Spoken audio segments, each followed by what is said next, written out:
কালিমা লা ইলাহা কালিমা লা ইলাহা ইল্লাল্লাহু মুহাম্মাদুর রাসূলুল্লাহ সাল্লাল্লাহু আলাইহি ওয়াসাল্লাম। আলহামদুলিল্লাহ।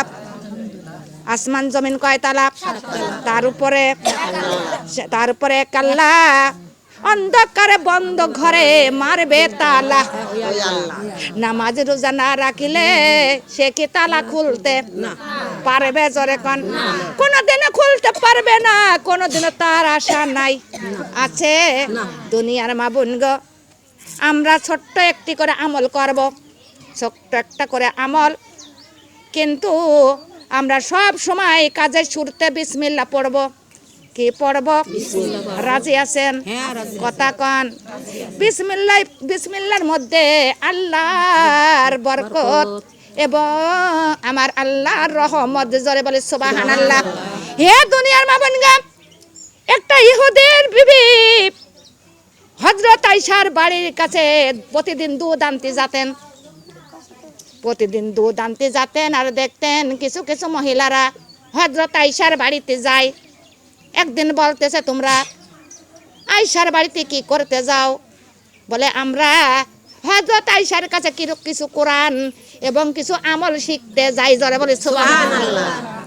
ইহুদির বিবি প্রতিদিন দুধ আনতে যায় আর ওই আয়েশার বাড়িতে যায়। যায়া একটুখানি করে বসে দুইটা আমল শিখলেন। কয়টা? দুইটা। প্রথম শিখলেন বিসমিল্লাহির রহমানির রহিম। দ্বিতীয়টা শিখলেন লা ইলাহা ইল্লাল্লাহু মুহাম্মাদুর রাসূলুল্লাহ সাল্লাল্লাহু আলাইহি ওয়াসাল্লাম। কয়টা আমল? দুইটা আমল শিখলেন। বাড়িতে চলে আসে আর প্রতিদিন যে কাজ করতে যায় সবসময় তার মুখে বিসমিল্লাহ শুরু হয়ে গেছে, কিন্তু সবসময় বিজ করে কি যেন বলে, কিন্তু শাশুড়ি বুঝতে পারে না, স্বামী বুঝতে পারে না। কিন্তু শাশুড়ি নিজ হাতে চাউল দেয়, তিনি রান্না করে, কিন্তু যখন রান্না করে তার থেকেও আবার ডবল ভাত খাদ্য হয়ে যায়। জোরে বলে সুবহানাল্লাহ। তার শাশুড়ি বলে, তোমার যে চাউল দিছি তার থেকে তুমি মনে হয় বেশি করে চাউল নেছো, এত ভাত কাছো কেন হইল? বলতেছে, আম্মা জান, কিন্তু আমি জানি না যে কয়টা দিছেন সেই কয়টাই তো রান্না করেছি।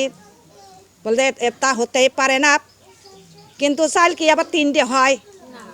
তা তো হয় না, কিন্তু ঘাড়ি কেন ভাতেতে ভরে যায়? তুমি মস্তে মনে হয় চাউল বেশি করে আইনে দাও। এমন সময় সেই ইহুদি বাড়িতে চলে এলো। ইহুদির মা বলতেছেন, বাবা, আমার বাড়িতে একটা ঘটনা ঘটে গেছে। বলে, কি? বলছে, তোমার এই বিবি বাড়িতে রাখা যাবে না। বলে, কেন? বলে, তোমার এই বিবি আমি যে চাউল দেয় তার থেকে আবার চাউল নিয়ে বেশি করে রান্না করে, কিন্তু যে ভাত আমি রান্না করি তার থেকে ডবল হয়, কিন্তু এই মহিলা বাড়িতে রাখা যাবে না। পরামর্শ করতেছে মা আর সন্তান, পরামর্শ করতেছে। তখনই ছেলে বলতেছে, মা তাহলে কেমনে বিদায় করবে? বলে, তালাক দাও। বলতেছে, মা গো, যদি তালাক দি তাহলে তো আমার টাকা পয়সা দোয়া লাগবে কিনা, কিন্তু তালাক তো দোয়া যাচ্ছে না। মা বলতেছে, সন্তান রে, আমি আর একটা বুদ্ধি বাইর করেছি। বলে, কি? বলে, আজকে তুমি একটা সাপুড়িয়ার বাড়ি যাও, সাপুড়িয়ার বাড়িতে যে একটা সাপ নিয়ে আসো, আর ওই সাপটা সুন্দর একটা প্যাকেট করে তুমি নিয়ে আসবা, নিয়ে এসে তোমার ঘরে থোবা। আর যখন তোমার বিবি তোমার কাছে তোমার বিছনায় শুইতে যাবে তখন বলবা, ওই গহনা আছে, গহনা পরে আমার কাছে এসো। তাহলে গহনা পরতে যাবে আর সাপে সবল মারে দিবে, মৃত্যুবরণ করবে, কিন্তু তখন আমাদের টাকা পয়সাও লাগবে না। সবাই মনে ভাববে সাপে কাটেই মৃত্যুবরণ হয়েছে। নাউজুবিল্লাহ।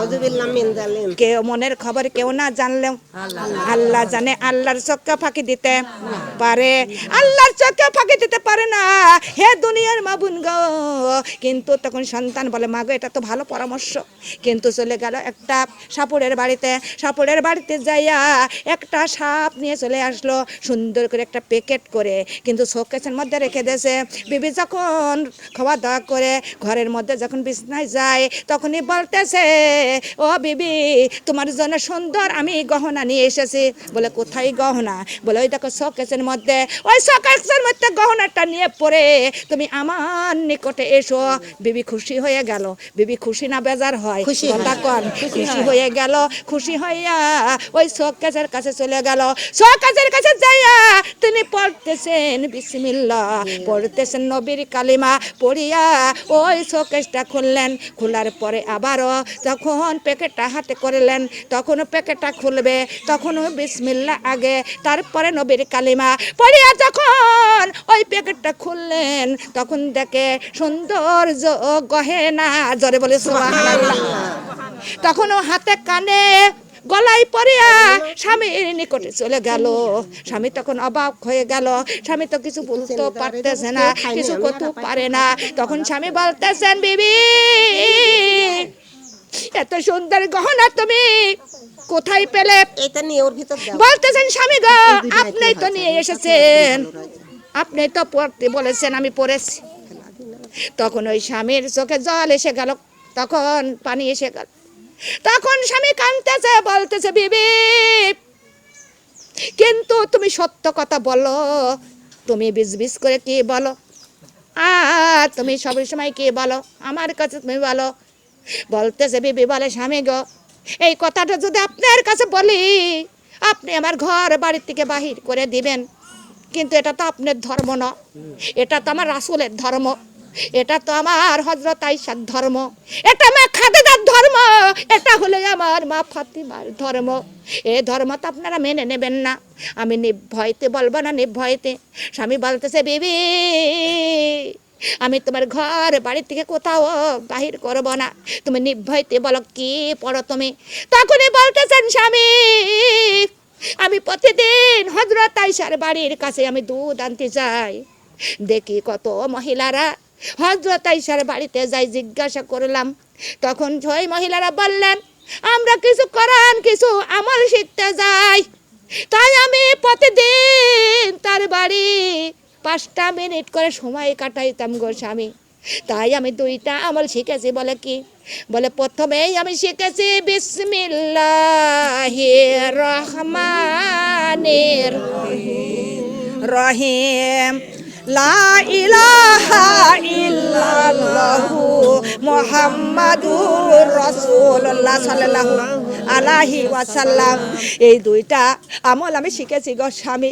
তখন আর স্বামী 2 চোখের পানি ছেড়ে দিয়ে কান্দে, কিন্তু বিবি রে তুমি এই আমল করো, আর এই আমলে এত বরকত কোনো তো আমরা জানি না। কিন্তু তখন মাকে ডাক দিলেন, মার কাছে সমস্ত কথা খুলে বললেন। তখনই এহুদির বিবি, এহুদির মা আর এহুদি বলতেছেন, বিবি আর দেরি করিও না, তুমি আমার মাকে নিয়ে হযরত আয়েশার বাড়িতে চলে যাও। হযরত আয়েশার বাড়িতে এহুদির মারি নিয়ে গেল। এহুদির মার সঙ্গে সঙ্গে কালিমা পড়ে মুসলমান হয়ে গেল, জোরে বলে সুবহানাল্লাহ। এহুদি সঙ্গে সঙ্গে নবীর দরবারে চলে গেল, যে নবীর হাতে হাত রাখিয়া সঙ্গে সঙ্গে কালিমা পড়ে মুসলমান হয়ে গেল, জোরে জোরে বলে সুবহানাল্লাহ। এ দুনিয়ার মাবুন গো, এই কালিমার মধ্যে কত বরকত, কত যে নিয়ামত, কিন্তু আমরা মুসলমানের সন্তান হ্যাঁ বুঝি না। কিন্তু আমরা কাজের শুরুতে বলবো বিসমিল্লাহ, আর কাজের শেষে বলবো আলহামদুলিল্লাহ। এ দুনিয়ার মাবুন গো, আলহামদুলিল্লাহ বলা মানে আল্লাহর প্রশংসা করা। আমার আল্লাহর প্রশংসা করলে আমার আল্লাহ অনেক খুশি হয়ে যায়। ও দুনিয়ার মাবুন, আল্লাহর হলে 99টা নাম, একটা নাম আছে আল্লাহর ইয়া রহমান। আমার আল্লাহ অতি দয়ালু, আল্লাহর মতো দয়ার সাগর দুনিয়ার মধ্যে কেউ নাই। দুনিয়ার মাবুন গো, আল্লাহ দয়ার সাগর, তাই আল্লাহ বলেন, ও বান্দা আমার নাম রহমান, তাই আমি তোমাদের দুনিয়ার মধ্যে আমি কারণ না খোয়াইয়া রাখি না, কেননা আল্লাহর নাম যে ইয়া রহমান। ও আল্লাহ বেনামাজির কেউ না খোয়াইয়া রাখে না। আল্লাহ বলেন ও বান্দারা আমি হলাম ইয়া রহমান। আল্লাহ বলেন বান্দারে আমি কোনো খ্রিস্টানকেও না খোয়া রাখি নে, হিন্দু মুশরিক আমি কাউকে আমি না খোয়া রাখি নে। আল্লাহর নাম যে ইয়া রহমান, তিনি কত দয়ালু। আল্লাহর আরেকটি নাম আছে ইয়া কাহারু, কাহার নামটা হবে কাল কিয়ামতে হাসরের ময়দানে। সেই দিন আল্লাহর নাম কাহার, কাহার মানে অতি কঠোর, কঠোর হয়ে যাবে। সেই দিন আল্লাহর সামনে কেউ কথা বলতে পারবে না, আল্লাহর সামনে কেউ দাঁড়াইতে পারবে না। আল্লাহ সেদিন কঠোর হয়ে যাবে। কোন নবী রাসূল আলেমগণ কেউ আল্লাহর সামনে দাঁড়াইতে পারবে না, আল্লাহর সঙ্গে কোনো কথা বলার ক্ষমতা থাকবে না। আল্লাহ বলেন বান্দারে সেই দিন আল্লাহ কঠোর হয়ে যাবে। সেই দিন হিসাব ছাড়া আল্লাহর কোনো নিয়ামত পাওয়া যাবে, কোনো নিয়ামত পাওয়া যাবে না। একটা ইতিহাসের মধ্যে চলে এসেছে, কিন্তু দেখলাম একটা হিন্দুর মেয়ে বান্ধবী ছেলে হলেন মুসলমানের মেয়ে, একসঙ্গে থাকলে লেখাপড়া করে কি করে না জোরে করে, একসঙ্গে লেখাপড়া করে, প্রতিদিন স্কুলে যায়, যাইতে যাইতে একটা মসজিদ বাজে যায়, মসজিদের মধ্যে সমস্ত লোক কালিমার এবং জিকির করে কি করে না, জিকির করে। মুসলমানের সন্তান আর ওই হিন্দুর মেয়েটা ওই জিকির শোনে, শুনতে শুনতে মুসলমানের মেয়েও শোনে, হিন্দুর মেয়েটাও শোনে, শুনতে শুনতে কিন্তু হিন্দুর মেয়েটার মুখে জারি হয়ে গেছে। জারি হইয়া বাড়িতে সব সময় ওই জিকিরই করে। কি যে বলে মা সদিকে জিজ্ঞাসা করে, মার কাছে বলে না, বাবা জিজ্ঞাসা করে বাবার কাছে বলে না, কিন্তু লুকায়া লুকায়া কিন্তু ও আল্লাহর জিকির করে। কিন্তু এইভাবে ভাবে কিছুদিন হয়ে গেল, কিছুদিন যখন হয়ে যায় তখন মা জানতে পারলো, বাবাও জানতে পারলো, জেনে বলতেছে মারে আমরা হলাম এক ধর্ম, আমরা হলো আর এক ধর্ম, আর তুমি যদি তার ধর্ম করো কিন্তু আমাদের গিয়েতে কেউ রাখবে না, আমাদের গিয়েতে থেকে বাহির করে দিবে। মা গো তুমি এটা ছেড়ে দাও। কিন্তু সেই হিন্দুর মেয়ে কিছুতেই রাজি হয় না, ছাড়ে না। কিন্তু তিনি শুধু কালিমাই পড়তে লাগে, সব সময় কালিমা পড়ে। তখনই বাবা মাকে তার বিবিকে বলতেছে বিবি কিন্তু ও তো এই ছাড়লেন না, কিন্তু এখন উপায় কি, এখন আমাদের উপায় কি?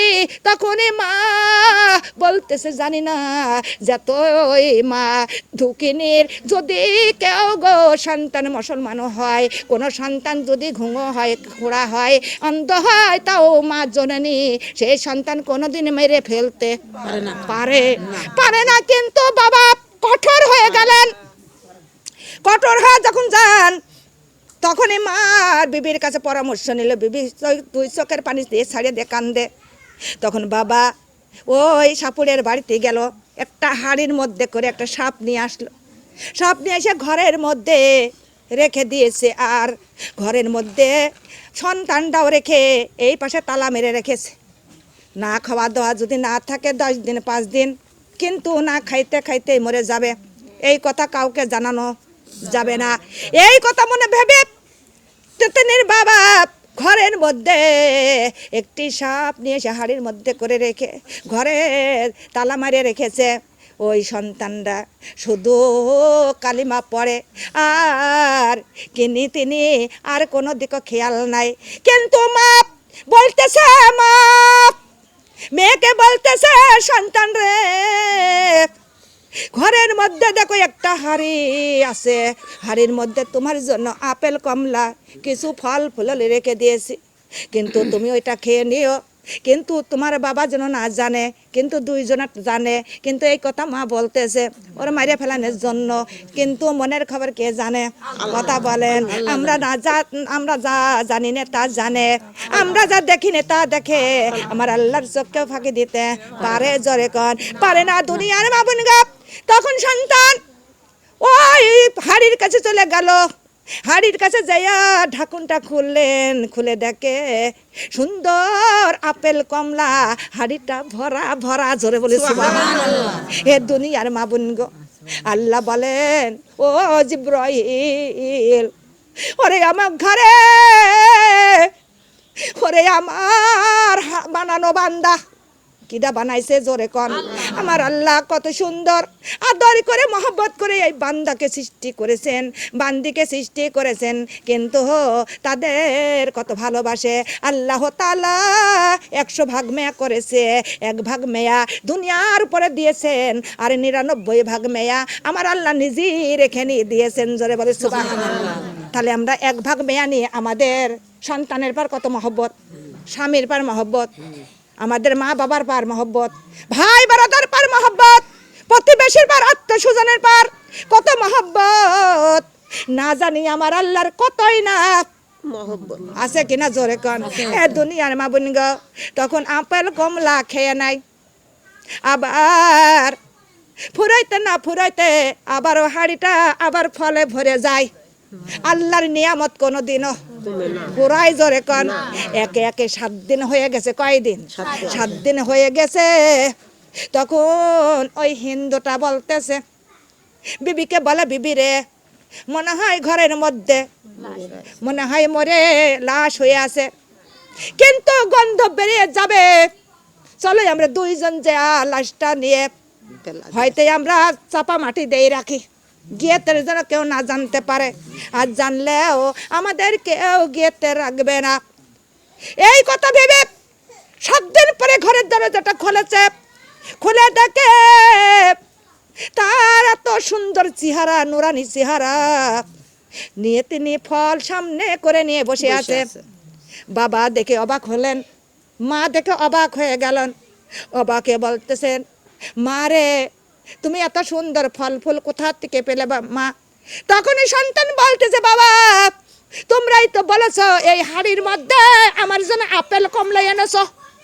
কিন্তু সেই আপেল কমলা যতই খাই বাবা ততই আবার হাড়িটা পুরো পূর্ণ হয়ে যায় দুনিয়ার মা বোন গো তখন মা বাবা ওই আপেলটা একটু খেতে লাগলো দুনিয়ার আপেলের একটাই স্বাদ কথা বলেন ঠিক কি বেরে আর জান্নাতের ফলের 70 প্রকার স্বাদ দুনিয়ার মা বোন গো তখন তারা একটু খেয়ে নিল খেয়ে নিয়ে তখন ভোল ভেঙে গেল সকলের কাছে জানাজানি হয়ে গেল জানাজানি যখন হয়ে যায় কিন্তু তার গিয়েতে কেউ রাখে না তখন বলতেছে কেউ যদি গিয়েতে না রাখে আমরা অনেক দূরে চলে যাব তাও আমরা এই ধর্ম ইসলাম ধর্ম ছাড়ব না দুনিয়ার মা বোন গো তারা নবীর হাতে হাতে রেখে কালিমা পড়ে মুসলমান হয়ে গেছে জোরে বলে সুবহানাল্লাহ হ্যাঁ দুনিয়ার মা বোন গো কিন্তু আমরা সে মুসলমান আমরা মুসলমান হইয়া মুসলমানের কাজ কর্ম করি জোরে কান করি নে মুসলমানের কাজ কর্ম কর গমা আজ বাদে কাল যাবে কবরে কবরে যাওয়ার সঙ্গে সঙ্গে আমাদের মন কারণকে এসে হাজির হয়ে যাবে বলবে মার রব্বকা ও মা দিনুকা মানাবিউকা 3টি প্রশ্ন কয়টি প্রশ্ন না পারলে প্রশ্নের জবাব শুরু হয়ে যাবে কবরে আসমানে জমিনে তারও পরে অন্ধকারে বন্ধ ঘরে অন্ধকারে বন্ধ ঘরে মাগো মারবে তালা ওই আল্লাহ লা ইলাহা ইল্লাল্লাহ কালিমা লা ইলাহা ইল্লাল্লাহ ফজরের নামাজ যে পড়িবে যোহরের নামাজ যে পড়িবে মাগো সেই খুলিবে ওই তালা লা ইলাহা ইল্লাল্লাহ কালিমা লা ইলাহা ইল্লাল্লাহ আসমানে জমিন 7 তালা আসমানে জমিন 7 তালা তার উপরে আল্লাহ তার উপরে অন্ধকারে বন্ধ ঘরে মাগো অন্ধকারে বন্ধ ঘরে মাগো মারবে তালা ওই আল্লাহ লা ইলাহা ইল্লাল্লাহ কালিমা লা ইলাহা ইল্লাল্লাহ আসুরের নামাজ যে পড়িবে মাগরিবের নামাজ যে পড়িবে মাগো সেই খুলিবে ওই তালা লা ইলাহা ইল্লাল্লাহ কালিমা লা ইলাহা ইল্লাল্লাহ আসমানে জমিন 7 তালা তার উপরে আসমানে জমিনে তার পরে অন্ধকারে বন্ধ ঘরে মাগো অন্ধকারে বন্ধ ঘরে মাগো মারবে তালা ওই আল্লাহ লা ইলাহা ইল্লাল্লাহ কালিমা লা ইলাহা ইল্লাল্লাহ ইশারের নামাজ যে পড়িবে কোরআন হাদিস যে পড়িবে মাগো সেই খুলিবে ওই তালা লা ইলাহা